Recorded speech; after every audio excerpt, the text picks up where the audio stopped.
मुंबई की सियासत के बारे में कुछ नहीं कहा जा सकता। जितनी मुंबई की सियासत कहीं की असंवेदनशील रहती है या फिर महाराष्ट्र जितना राजनीतिक तौर पर अस्थिर रहता है वो पूरा देश देखता है। अभी नगर परिषद के महाराष्ट्र में चुनाव हुए और अब फिर से 15 जनवरी को बीएमसी के चुनाव होने वाले हैं। बीएमसी के चुनावों के बारे में कहा जाता है कि ये सबसे अमीर महानगर पालिकाओं के चुनाव होते हैं।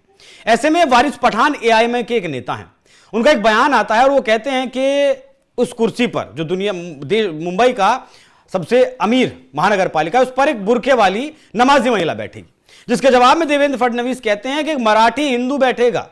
तो ये लड़ाई किस तरफ बीएमसी चुनाव की जा रही है, क्या बीएमसी चुनाव के नतीजे रहे हैं और क्या नतीजे रहने वाले हैं, इसी विषय पर आज चर्चा करेंगे। नमस्कार, मैं हूं आपके साथ अभिषेक पुंडीर और मेरे साथ मौजूद है वरिष्ठ सहयोगी पंकज प्रसून। सर, बहुत स्वागत आपका। ये बीएमसी के चुनाव को लेकर जो तनातनी चली, वारिस पठान और देवेंद्र फडणवीस ने जिस तरीके से जवाब दिया, क्या ये पूरी कहानी है पर्दे के पीछे की, क्या कुछ होने वाला है? आपको लगता है कि वारिस पठान जैसे टुच्चे का जवाब देने के लिए देवेंद्र फडणवीस आएंगे? नहीं लगता तो नहीं है। नहीं, ये मामला कुछ और है। ये उद्धव ठाकरे और उनके बेटे जो हैं आदित्य ठाकरे, इन लोगों ने उदाहरण दिया। एक टेलीविजन कार्यक्रम में उन्होंने सीधे प्रधानमंत्री नरेंद्र मोदी पर निशाना साधते हुए यह कहा कि ममदानी का मोदी ने विरोध किया था, न्यूयॉर्क के मेयर का, इसीलिए ट्रंप ने टैरिफ लगाया। यह आदित्य ठाकरे का बयान था। आदित्य ठाकरे को यह नहीं पता कि भारत में टैरिफ पहले लग गया था, ममदानी बाद में इलेक्ट हुआ न्यूयॉर्क का मेयर। इस हद तक वो इग्नोरेंट है वो। इससे पहले उद्धव ठाकरे और राज ठाकरे, जिन्होंने दोनों भाई अभी गठबंधन करके लड़ रहे हैं, तो ये क्या कर रहे थे कि मराठी मानुस कह के हर जगह सिर्फ मुस्लिम मुस्लिम मुस्लिम तुष्टीकरण कर रहे हैं। और उसी का जवाब दिया है देवेंद्र फडणवीस ने। अरे ये एआईएमआईएम वाला तो ऐसे बोलते रहता है, उसका तो ये 2-4 सीट कहीं आ गया, मोहम्मदन इलाके में तो आ गया, नहीं तो उसका तो कुछ है, वो तो रेस में भी नहीं। तो उसके बयान का क्यों जवाब देंगे? ठीक है।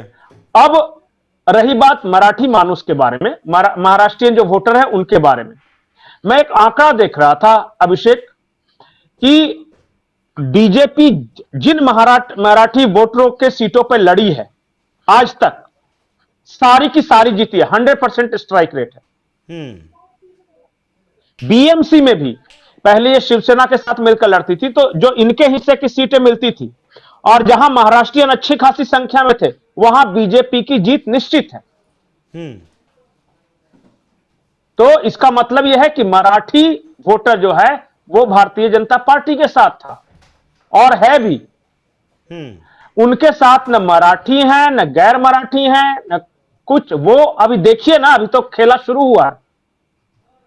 बीच चुनाव में आज ही संजय राउत ने एक बयान दिया और उन्होंने क्या किया कि मुंबई में एक इलाका है कमाठीपुरा, बहुत बड़ा एरिया है वो, और कमाठीपुरा के एक छोटा सा मोहल्ला है जिसमें ये जिस्म फरोशी नहीं कह सकते, वो पारंपरिक रूप से वो उस तरह का वो वहां कोठा है वो।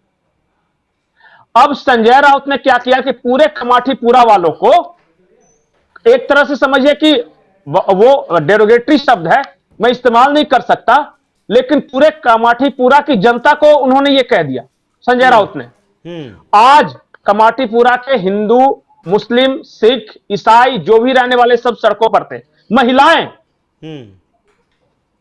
और संजय राउत के बारे में क्या कुछ नहीं कहा उन लोगों ने। तो इस तरह के बयान आ रहे हैं। मैंने कहा ना कि उनको न मुसलमान देगा, न मराठी देगा, न गैर मराठी देगा, न कोई, मतलब कि गजब स्थिति है। और फ्रस्ट्रेशन में वो क्या कह रहे हैं पता है? बीच चुनाव में कह रहे हैं कि अब ईवीएम से क्यों चुनाव करा रहा है। अंत में वहीं आ जाते हैं। तो अब जब अब 15 तारीख को चुनाव है और इनके लिए बैलेट पेपर छपवाए चुनाव आयोग, तो हारे को हरिनाम है।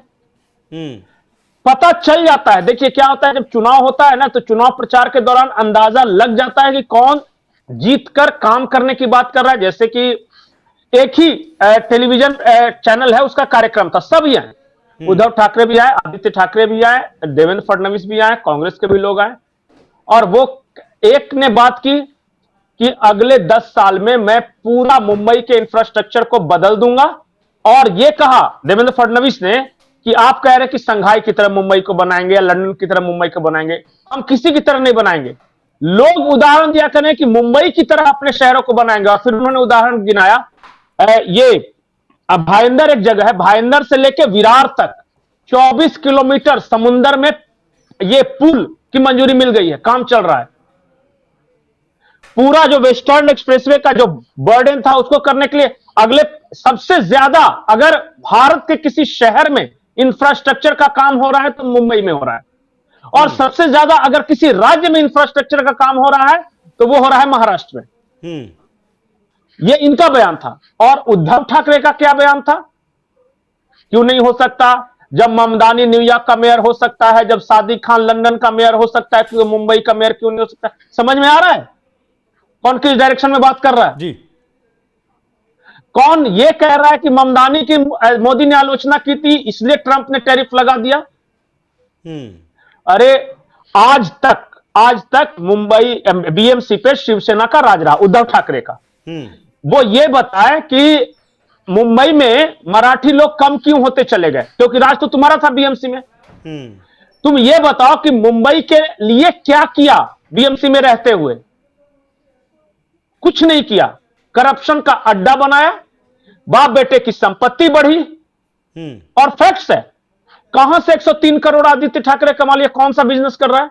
कौन सा नौकरी करता है? कहां से आए ये पैसे? नौकरी करके थोड़ी 103 करोड़ कमाए जाते हैं सर। तो कहां से आए?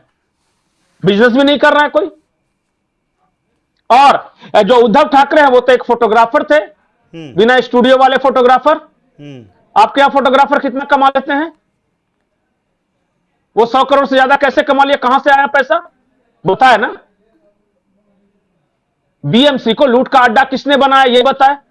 और रही बात मराठी मानुस, भारतीय जनता पार्टी में कौन सा ऐसा टॉप का लीडर है जो कि बाहर का है? देवेंद्र फडणवीस कहां के? मराठी नहीं है वो।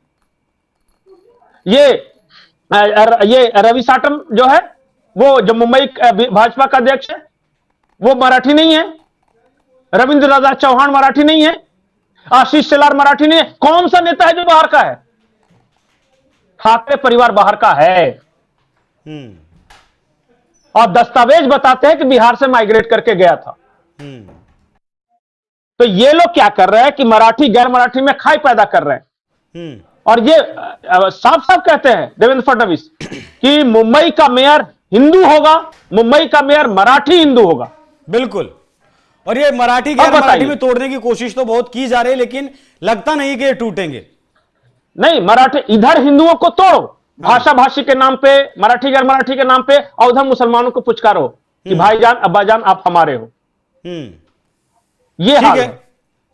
बहुत धन्यवाद सर जुड़ने के लिए और इस खबर पर विस्तार से चर्चा करने के लिए। बाकी वारिस पठान ने जो सपना देखा है, ऐसा सपना मुझे याद आता है कि ओवैसी ने भी देखा था कि देश की प्रधानमंत्री एक मुस्लिम महिला हो। और अब मुंबई की बात की है वारिस पठान ने। दोनों ही सपने, पहला सपना पूरा नहीं हो पाया, दूसरा सपना भी पूरा नहीं होगा। और उस पर जो अकड़ तोड़ने का काम महाराष्ट्र के मुख्यमंत्री सीएम देवेंद्र फडणवीस ने किया है, वो एक अलग अंदाज में दिया है और कहा है कि सीएम तो मराठी हिंदू ही होगा। बाकी आप लोग इस विषय पर क्या सोचते हैं, कमेंट बॉक्स में अपनी राय जरूर दीजिएगा। नमस्कार।